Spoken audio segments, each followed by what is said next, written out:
Like not being able to crouch and jump at the same time in Super Mario, it's like, that's gonna simulate more mistakes than you should be making, especially in a game that requires it. The lost levels.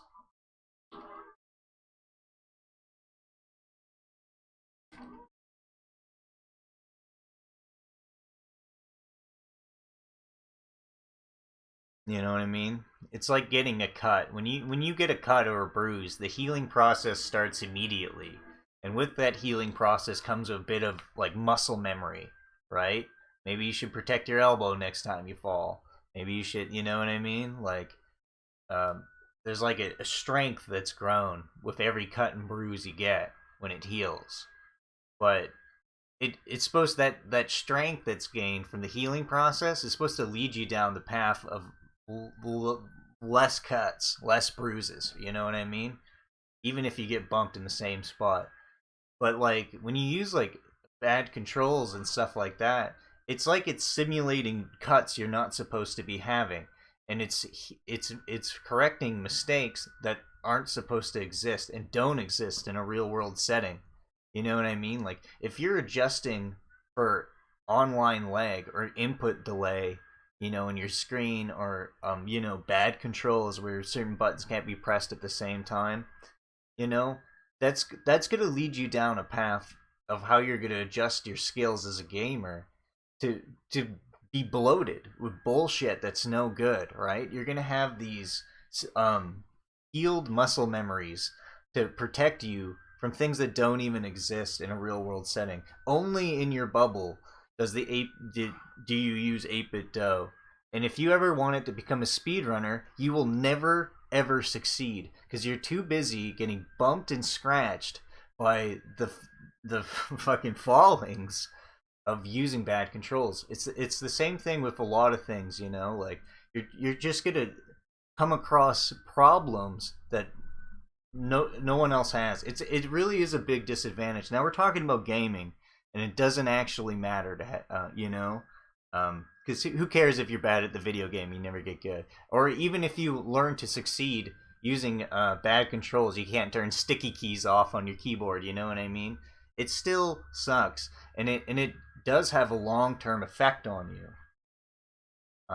Though I fail to think of a true world. Well, as a real world example, is Mortal Kombat 9. You know, I might get hate for it, but I used to play Mortal Kombat 9.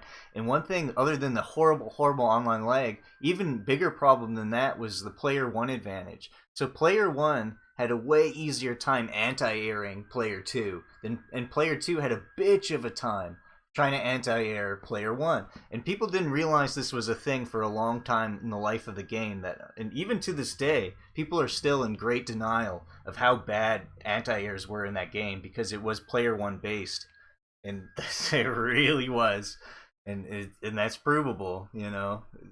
All you can see it with your own eyes. That's how bad it was, and people just denied it. You know what I mean? But like you can anti-air a lot easier with player one, and because I played player two, probably half the time when I was practicing that game, I would have to come up with all these extra strategies to deal with jumping, anti-airs, dashing under the jump. I started doing all these things, but player one can do things like just do a down one and beat your cross up, you know what I mean? With characters that didn't even have good down ones. Player one could just like punch a jump kick out of the air, you know what I mean? If they had a really good anti-air punch anyway, like because anti-air jab was what was good. If you already had a good one, player one was able to even beat jump kicks, you know what I mean? Which was supposed to completely outrage the jab, That's supposed to be the thing to beat anti-air jab, I think. But player one doesn't need to learn all these extra strategies. It's just extra bloat that doesn't actually help you. Because in a real world situation, you're really gonna get good at rock paper scissors, so you can get the player one side, so you can have things like easy anti-airs, always win every trade. You know what I mean? That was the reality of that game. But like I said though, is that just by playing on the wrong side of the game, you got all these tons of scratches and bruises and punishment that you started to adjust to, that those adjustments led to nowhere, because in a real world setting it wasn't even supposed to be happening in the game. You know what I mean? Having a bad controller is just like that. And 8bitdo controllers are terrible. They're terrible, terrible controllers. You know, they make it difficult to do things like crouch jump in Mario. They make Dalsim super impossible in Super T. You know what I mean? Because it's always fluctuating between down, down, back, and when you're trying to hold a diagonal, it's going to the side and down constantly. You know, even though you're trying to hold it, and the buttons are so shitty. It's very uncomfortable. Another thing with 8bitdo controllers, the one I used, it was supposed to be the likeness of a Super Nintendo controller, but instead it was like warped to fit whatever board they want in it. So it wasn't comfortable like a Super Nintendo controller. It was like thicker and like the shell was like warped so they can fit whatever bullshit they put in it. Also, a controller that needs updates.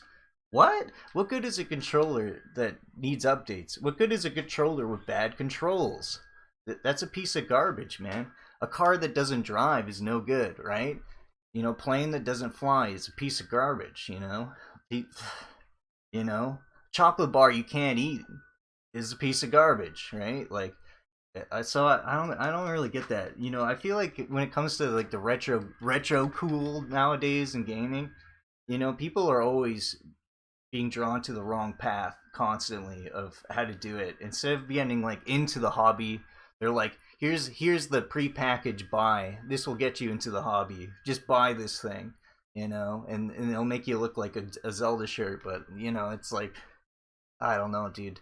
I really think like you know like it's bad to put yourself in a situation where there's like bad online lag and stuff.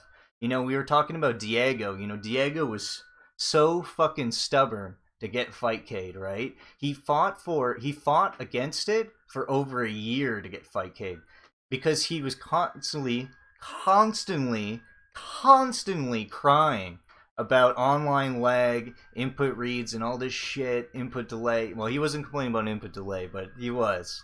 But you know what I mean? And like when he finally got it, he liked it until you know he played it online and lost. But it was like you know, like he was stubborn and staying in the situation where he was getting all these cuts and bruises, and he was adjusting his mind towards all this like random abuse. You know what I mean? And it didn't do him any favors. You know what I mean? You don't want to do that. Like you really do got to get that CRT and the, you know, try to get to how the game was intended. So you're not adjusting your skill in your life, you know, your muscle memory to things that don't actually apply and won't help you going into another game. You know that's true though, hey. And I think that was a good rant.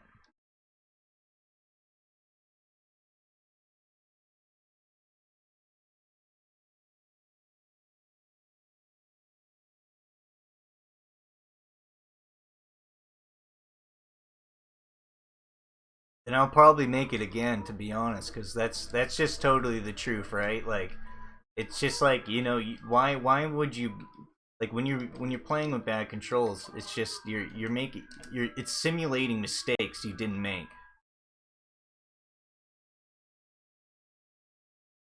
You know,